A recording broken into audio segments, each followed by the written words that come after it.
6 जून 1993 bank fraud में फंसा एक बड़ा आदमी फेमस एडवोकेट राम जेठमलानी के साथ एक प्रेस कॉन्फ्रेंस करते हुए ये सनसनीखेज दावा करता है कि उसने अपने खिलाफ चल रही इन्वेस्टिगेशन को दबाने और कानूनी कार्रवाई से बचने के लिए प्रधानमंत्री पीवी नरसिम्हा राव को 1 करोड़ रुपए की रिश्वत दी थी। Yes, the money was paid to the Honorable P.V. Narasimha Rao, the Prime Minister of India. वो दावा करता है कि उसके पास सबूत के तौर पर एक ऑडियो टेप भी है। उस समय पीवी नरसिम्हा राव की सरकार अल्पमत में थी और उस आदमी का पीएम पर रिश्वत देने का आरोप पूरे देश में पॉलिटिकल भूचाल ले आया। प्रधानमंत्री पर रिश्वत लेने का आरोप लगाने वाला यह आदमी कोई और नहीं बल्कि भारत के सबसे बड़े स्कैम का मास्टरमाइंड हर्षद मेहता था, जिसे इंडियन शेयर मार्केट का बिग बुल कहा जाता था।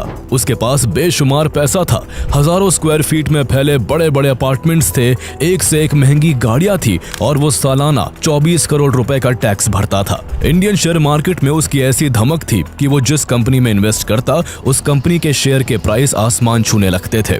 मार्केट उसे ब्लाइंडली फॉलो करता था, लेकिन असली कमाई उसने तब की जब उसने मनी मार्केट में कदम रखा और इंडियन बैंकिंग सिस्टम के लूप होल का फायदा उठाकर आरबीआई की नाक के नीचे 4000 करोड़ रुपए का स्कैम कर डाला, जिसकी कीमत आज के हिसाब से करीब 24,000 करोड़ रुपए होती है। तो आइए जानते हैं शेयर मार्केट का बिग बुल और अमिताभ बच्चन कहे जाने वाले हर्षद मेहता की अनोखी कहानी।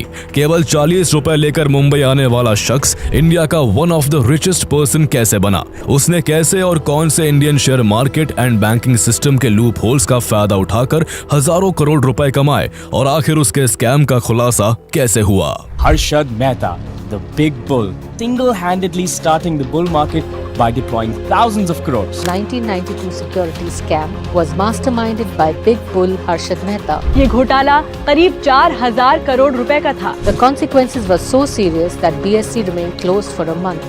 If a human name is to be given to this scam, it is not a Harshad Mehta scam. It is a P.V. Narasimha Rao scam. Anybody's due, especially any bank will not suffer any money, at least on Harshad Mehta's account.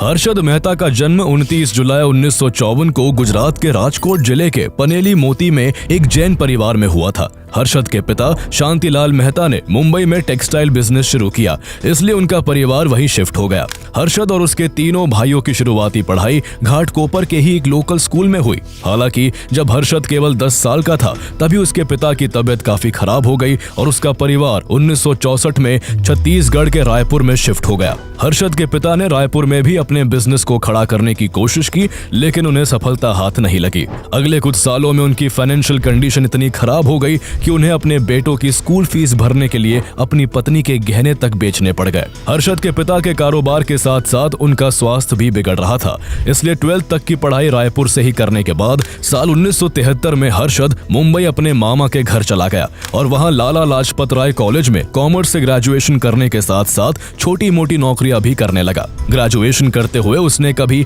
Plastic scrap बेचा, कभी cement बेची तो कभी होसरी का सामान बेचकर पैसे कमाए।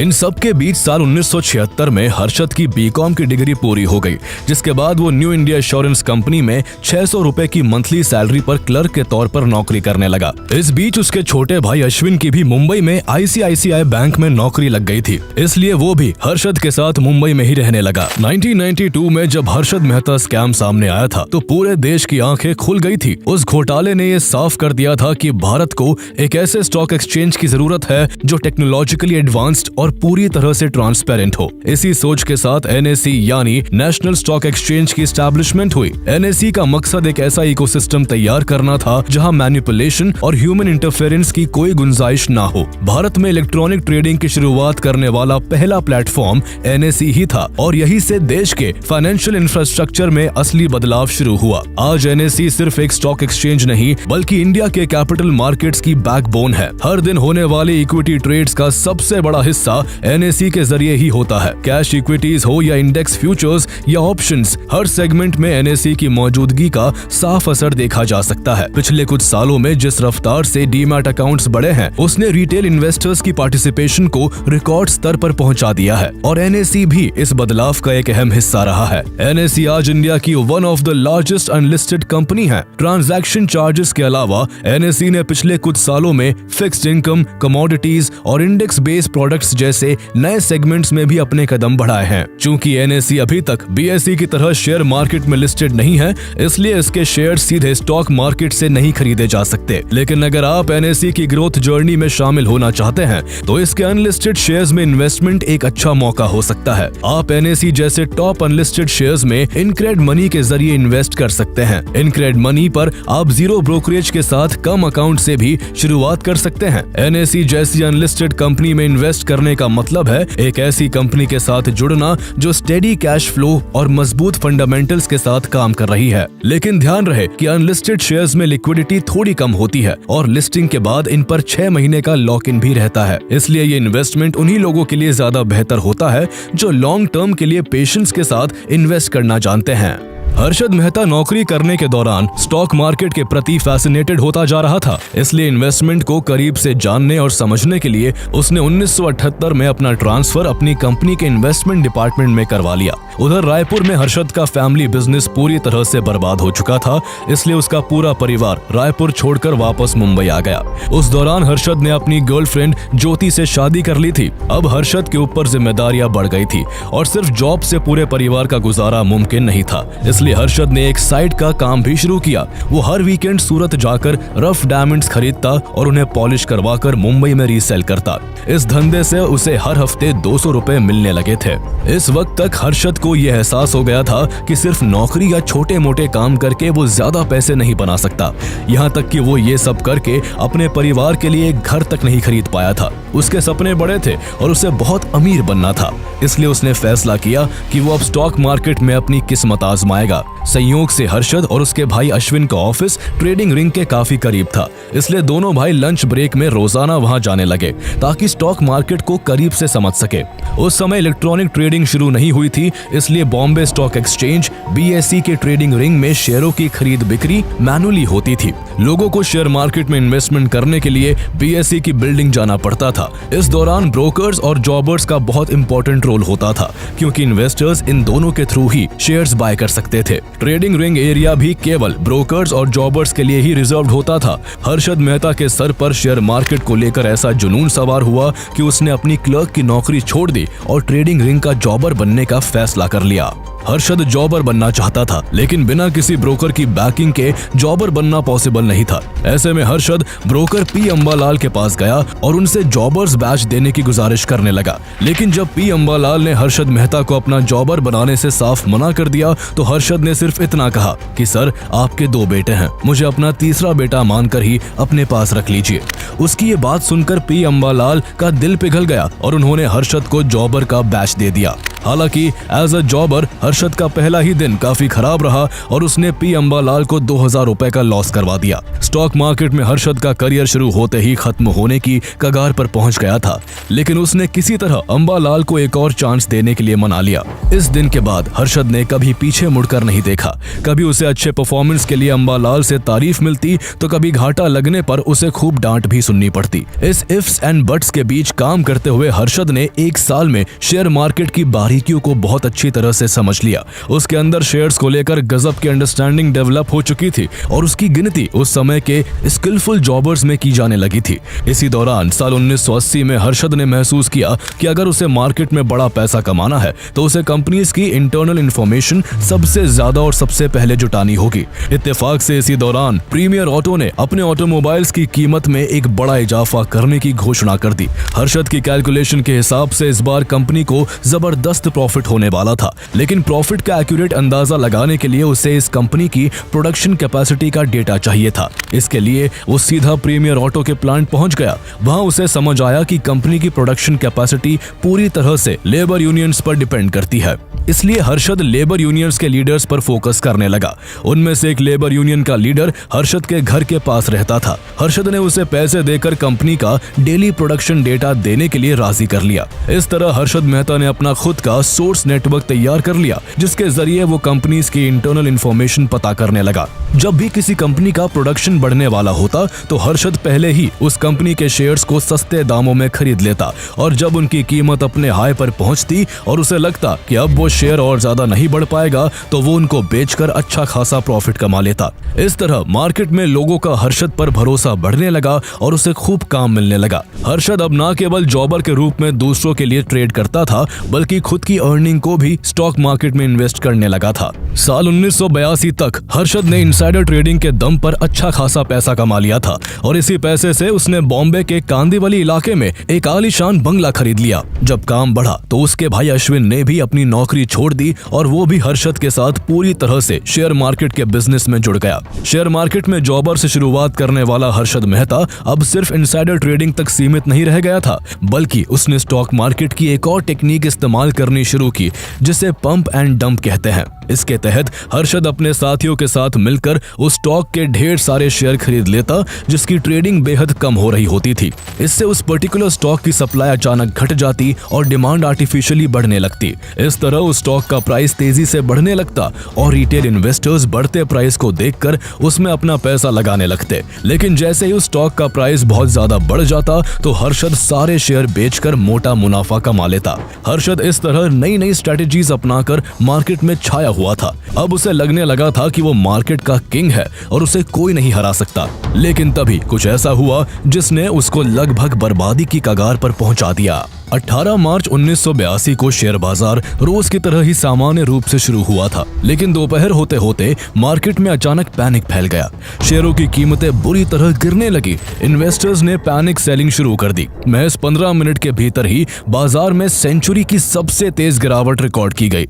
इस घटना को स्टॉक मार्केट के इतिहास में ब्लैक थर्सडे के नाम से जाना जाता है। हर्षद को भी इन 15 मिनटों में 10 लाख रुपए का नुकसान उठाना पड़ा। हर्षद ने अपनी पहले की कमाई से तो 3 लाख रुपए तुरंत चुका दिए, लेकिन उसे मार्च के अंत तक ब्रोकर JL शाह और सुरेश नंदलाल शाह के 7 लाख रुपए चुकाने थे। ऐसे में हर्षद अपने पिता और भाई के साथ कुछ दिनों की मोहलत मांगने उन दोनों ब्रोकर्स के घर पहुंच गया। हर्षद के पिता ने उनसे कहा कि उनके परिवार के पास फ्लैट और थोड़े गहनों के अलावा कुछ भी नहीं बचा है, इसलिए पैसा चुकाने के लिए वो हर्षद को थोड़ा समय दे दे। दोनों ब्रोकरों ने हर्षद को कुछ दिनों की मोहलत तो दे दी, लेकिन उन्होंने उसका जॉबर का बैच छीन लिया और कर्ज चुकाने तक ट्रेडिंग रिंग में उसकी एंट्री रोक दी। हालात इतने खराब हो गए कि हर्षद को कर्ज चुकाने के लिए अपनी पत्नी के गहने तक गिरवी रखने पड़े। इस घाटे के सदमे को हर्षद के पिता शांतिलाल मेहता झेल नहीं पाए और 7 जून 1982 को हार्ट अटैक से उनकी मृत्यु हो गई। इस ट्रेजेडी के कुछ हफ्तों बाद हर्षद और अश्विन ने फिर से हिम्मत जुटाई और शेयर मार्केट में दोबारा कदम रखने का फैसला किया। इस बार उन्होंने बॉम्बे के कालबा देवी मार्केट में एक छोटा सा ऑफिस रेंट पर लिया और grow more research and asset management limited नाम की एक स्टॉक ब्रोकिंग फर्म शुरू की। हाल ही में हुए नुकसान के कारण लोग उन पर भरोसा नहीं कर पा रहे थे, इसलिए शुरुआत में दोनों ने अपने क्लोज फ्रेंड्स और रिलेटिव्स का पैसा इन्वेस्ट करना शुरू किया। हर्षद ने नोटिस किया कि चाय की पत्तियों का दाम तो बढ़ रहा था, लेकिन चाय कंपनियों के शेयर की कीमत अब भी काफी कम थी। ऐसे में हर्षद ने अनुमान लगाया कि अगर डिमांड बढ़ रही है तो कंपनियों के शेयर भी जल्द ही ऊपर जाएंगे, इसलिए उसने टी इंडस्ट्री से जुड़ी कंपनियों के भारी मात्रा में शेयर्स खरीद लिए। उसका अनुमान बिल्कुल सही निकला और कुछ ही महीनों में इन कंपनियों के शेयर प्राइस ने जबरदस्त उछाल मारा, जिससे हर्षद को भारी प्रॉफिट हुआ। ग्रो मोर से जुड़ने वाले क्लाइंट्स को भी हाई रिटर्न मिलने लगे और हर्षद की चर्चा शेयर बाजार में फिर से होने लगी। धीरे धीरे ग्रो मोर एक ऐसी फर्म बन गई जिसका नाम हाई रिटर्न देने वाली ब्रोकिंग कंपनी के तौर पर मशहूर हो गया। लोग हर्षद की स्कीम्स में इन्वेस्टमेंट करने के लिए उसके ऑफिस के बाहर लंबी लंबी लाइंस लगाने लगे। जैसे जैसे ग्रो मोर का काम चलने लगा, हर्षद ने एक बड़ा ऑफिस खोल लिया। 1984 के अंत तक हर्षद को BSE से ब्रोकर बनने का लाइसेंस भी मिल गया। इसी बीच देश एक बड़ी अनहोनी उन्हीं का गवाह बना। 31 अक्टूबर 1984 को प्रधानमंत्री इंदिरा गांधी की गोली मारकर हत्या कर दी गई। देश में मातम और डर का माहौल था। कुछ ही दिनों बाद उनके बेटे राजीव गांधी देश के अगले प्रधानमंत्री बनाए गए, लेकिन इन्वेस्टर्स को राजीव गांधी की इकोनॉमिक पॉलिसीज को लेकर कोई स्पष्ट जानकारी नहीं थी, इसलिए ज्यादातर इन्वेस्टर्स मार्केट में कोई बड़ा दाव लगाने से बच रहे थे। लेकिन हर्षद को यही अनसर्टेनिटी अपॉर्चुनिटी लगी और उसने तेजी से अलग अलग कंपनियों के भर भर के शेयर खरीदने शुरू कर दिए। हर्षद ने इंद्रोल के इतने शेयर खरीद लिए कि मार्केट में उसे मिस्टर इंद्रोल कहा जाने लगा था। कुछ महीने बाद देश में आम चुनाव हुए और राजीव गांधी भारी बहुमत के साथ सरकार बनाने में सफल रहे। एक स्टेबल सरकार के गठन से मार्केट में एक बड़ा बूम देखने को मिला और कंपनीज के शेयर प्राइसेस तेजी से बढ़ने लगे। कुछ ही महीनों में हर्षद की ग्रो मोर ब्रोकिंग फर्म ने इतना ज्यादा पैसा कमा लिया कि मेहता ब्रदर्स को पैसे गिनने तक की फुर्सत नहीं थी। हर्षद का काम इतनी तेजी से चल पड़ा था कि उसे एक और ऑफिस खोलना पड़ा। उसने इस बार मुंबई के सबसे महंगे इलाके में से एक नरीमन पॉइंट के मेकर चेंबर्स में अपना आलीशान ऑफिस ओपन किया। 1985 तक हर्षद मेहता का नाम शेयर मार्केट के हर कोने में गूंजने लगा था। वो जिस भी स्टॉक में हाथ लगाता उसकी कीमतें आसमान छूने लगती थीं। इसलिए बहुत सारे इन्वेस्टर्स दूसरे ब्रोकर्स को छोड़कर ग्रो मोर फर्म से जुड़ने लगे। लेकिन जैसे जैसे हर्षद कामयाबी की ऊंचाइयों को छू रहा था, उसकी राइवलरीज भी बढ़ती जा रही थी। हर्षद की सक्सेस से मार्केट का एक पुराना दिग्गज मनु मानेक खुश नहीं था, जिन्हें दलाल स्ट्रीट का ब्लैक कोबरा कहा जाता था। मनु मानेक मार्केट में शॉर्ट सेलिंग करके पैसा कमाते थे, यानी उन्हें प्रॉफिट तब होता था जब शेयरों के दाम गिरते थे। इसके उलट हर्षद मेहता को मुनाफा तब होता था जब उसके खरीदे हुए शेयरों की कीमत बढ़ती थी। उन दिनों मनु मानेक का अपना एक बेयर कार्टेल था, जिससे राकेश झुनझुनवाला, राधा किशन दामानी और राजू चार्टिस्ट जैसे नाम भी जुड़े थे। बेयर कार्टेल का स्टॉक मार्केट पर इस कदर इन्फ्लुएंस था कि वो किसी भी कंपनी के स्टॉक प्राइस को गिरा सकते थे। ऐसे में उनके निशाने पर इस बार हर्षद मेहता था। 1986 में उन्हें हर्षद को गिराने का एक मौका मिला।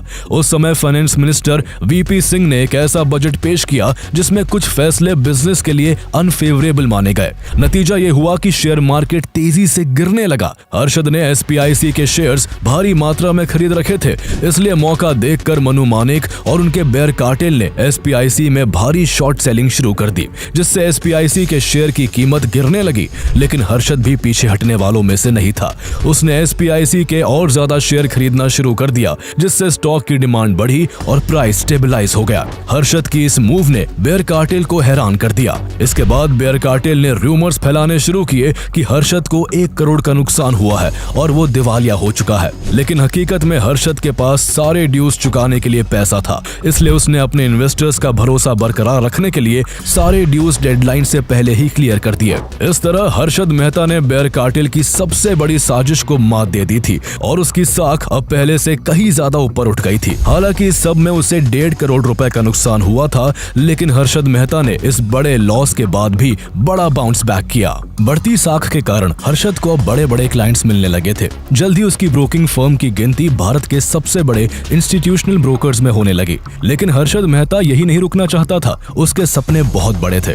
वो खुद एक बड़ा इन्वेस्टर बनना चाहता था, जहां पूरा का पूरा प्रॉफिट केवल उसका ही हो। लेकिन इसके लिए उसे कई करोड़ रुपए की जरूरत थी और इसी बड़े कैपिटल की तलाश में हर्षद ने एक नए बाजार मनी मार्केट में एंटर करने का फैसला किया। मनी मार्केट एक ऐसी व्यवस्था थी जिसमें एक बैंक अपनी सिक्योरिटीज के बदले दूसरे बैंक से इंटरेस्ट पर शॉर्ट टर्म के लिए लोन ले सकती थी। इन ट्रांजैक्शंस को आसान बनाने के लिए लोन लेने वाली बैंक्स लोन देने वाली बैंक्स को असली एसेट्स के नाम पर बैंक रिसीट्स यानी बीआर जारी करती थी और बीआर उस ट्रांजैक्शन को लीगली एक्नॉलेज करता था। ये बीआर्स बैंक्स या तो डायरेक्टली एक्सचेंज कर सकते थे या फिर किसी ब्रोकर के थ्रू। डायरेक्ट ट्रांजैक्शंस पर आरबीआई की स्ट्रिक्ट रेगुलेशंस लागू होती थी, इसलिए ज्यादातर बैंक्स एक ब्रोकर की मदद से ये डील्स करना पसंद करते थे। ऐसे में ब्रोकर को भारी भरकम ब्रोकरेज फी मिलती थी। हर्षद की नजर भी अब मनी मार्केट का ब्रोकर बनने पर थी। उसने देखा कि मनी मार्केट में सिटी बैंक और 3 जाने माने ब्रोकर्स अजय कयान, जीतू श्रॉफ और हेमेंद्र कोठारी का कंट्रोल था।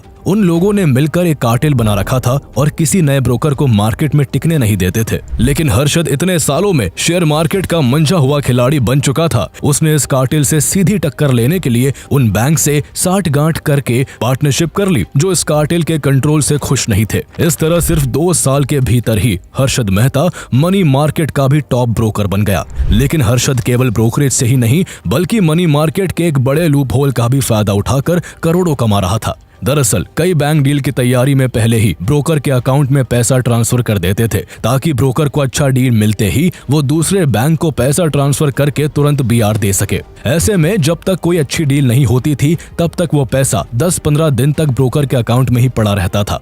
हर्षद इन पैसों को भी शेयर मार्केट में इन्वेस्ट कर देता। वो बड़ी क्वांटिटी में अपने मनपसंद स्टॉक्स को खरीदता जिससे उन स्टॉक्स की प्राइस आर्टिफिशियली बढ़ने लगती और जब बैंक को डील करनी होती तो वो ओवर वैल्यूड शेयर्स को ऊंचे दाम पर बेचकर प्रॉफिट अपने पास रख लेता और बाकी पैसों से मनी मार्केट की डील पूरी कर देता। ब्रोकरेज कमीशन के साथ साथ उसे इस तरह भी खूब मुनाफा हो रहा था। लेकिन इतनी कमाई के बाद भी हर्षद रुकना नहीं चाहता था। उसने मनी मार्केट का इस्तेमाल करके पैसा कमाने का एक और रास्ता ढूंढ लिया। उसने देखा कि लोन के बदले बैंक जो BR इशू करते हैं उनकी कोई जांच नहीं करता कि BR इशू करने वाले बैंक के पास असल में उतने एसेट है भी या नहीं। ऐसे में हर्षद ने बैंक ऑफ कराद और मेट्रोपॉलिटन कोऑपरेटिव बैंक जैसे बैंक्स को पैसे खिलाकर उनसे नकली BR बनवाने शुरू कर दिए। इस तरह हर्षद फेक BR का इस्तेमाल कर पहले बड़े बैंक से लोन लेता, फिर उसे शेयर मार्केट में लगा देता और बाद में उन शेयर्स को ऊंचे दाम में बेचकर प्रॉफिट कमा लेता और बकाया पैसा लोन देने वाले बैंक को लौटा देता।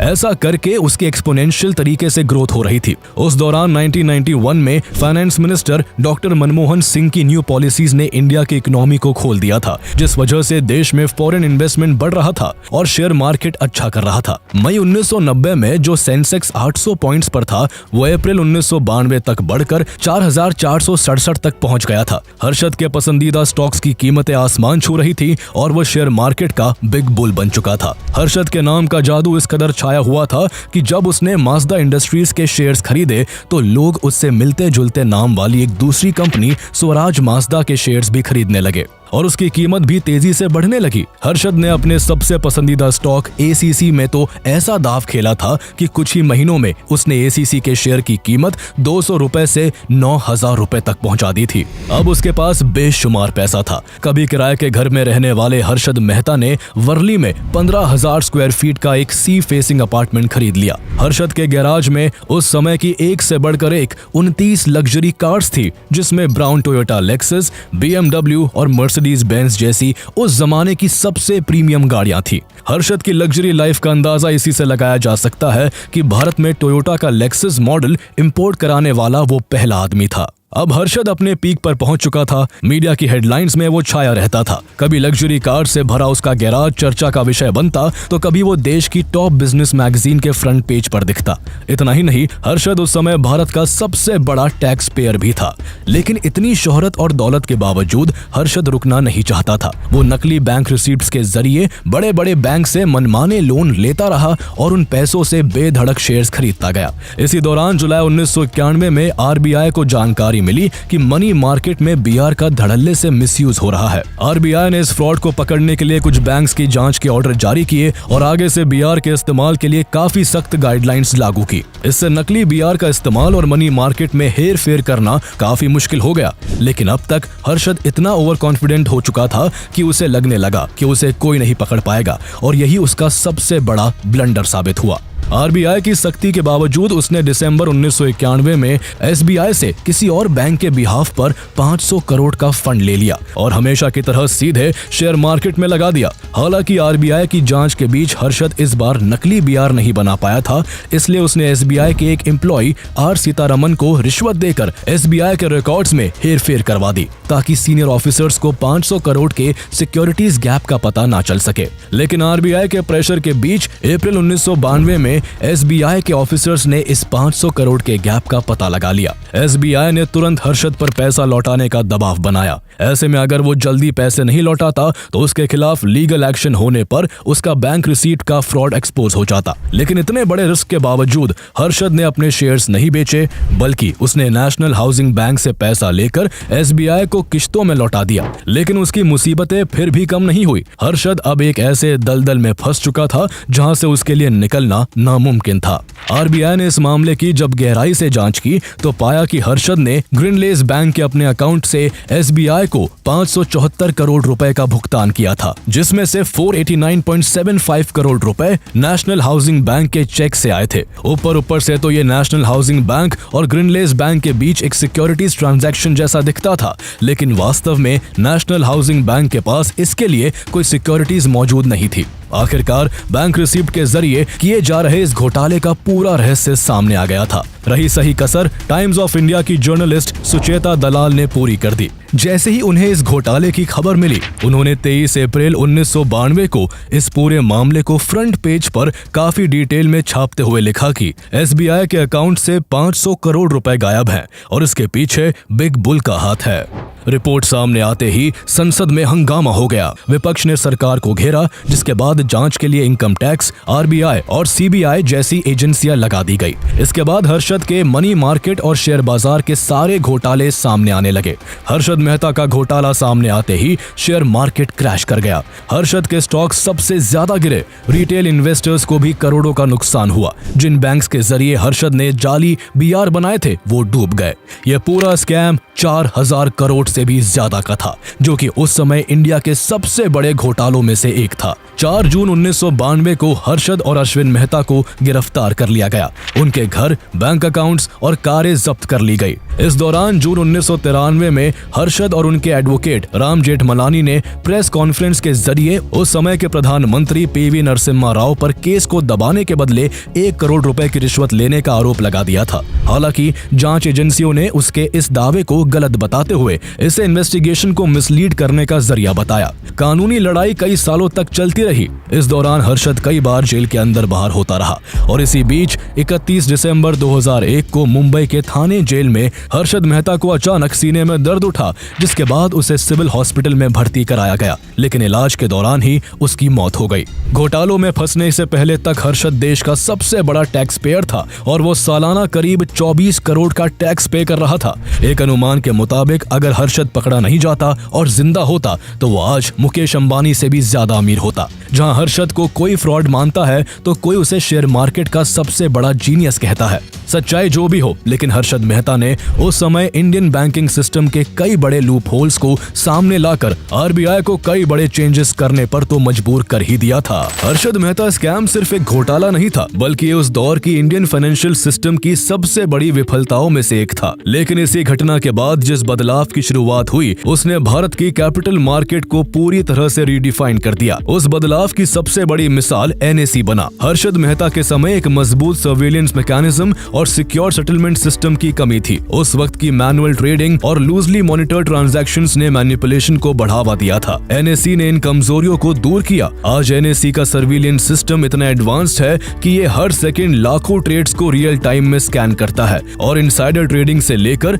अनयूजुअल प्राइस मूवमेंट्स तक हर एनोमली को डिटेक्ट कर सकता है। हर दिन NSE पर होने वाला हर ट्रेड, हर प्राइस मूवमेंट और वॉल्यूम पूरी तरह पब्लिक डोमेन में प्रेजेंट होता है। आज NSE न केवल भारत का सबसे बड़ा बल्कि दुनिया के टॉप स्टॉक एक्सचेंजेस में गिना जाता है। इसके टेक्नोलॉजी, प्रोटोकॉल्स, इलेक्ट्रॉनिक आर्किटेक्चर और APIs को कई एक्सचेंजेस बेंचमार्क की तरह फॉलो करते हैं। सिर्फ इक्विटी ट्रेडिंग ही नहीं, NSE अब डेटा सर्विसेज, कोलोकेशन इंफ्रा और एल्गोरिथमिक ट्रेडिंग जैसे हाई वैल्यू टेक डोमेन्स में भी एक्सपैंड कर रहा है। इंटरनेशनल स्तर पर भी NSE लगातार अपनी पहुंच बढ़ा रहा है। SGX, गिफ्ट निफ्टी कनेक्ट जैसे इनिशिएटिव्स की मदद से NSE अब ग्लोबल इन्वेस्टर्स को इंडिया से जोड़ रहा है। ऐसे में अगर आप अपने पोर्टफोलियो को डाइवर्सिफाइड और स्टडी बनाना चाहते हैं तो अनलिस्टेड स्पेस में NSE जैसी कंपनी में इन्वेस्ट करने पर विचार कर सकते हैं।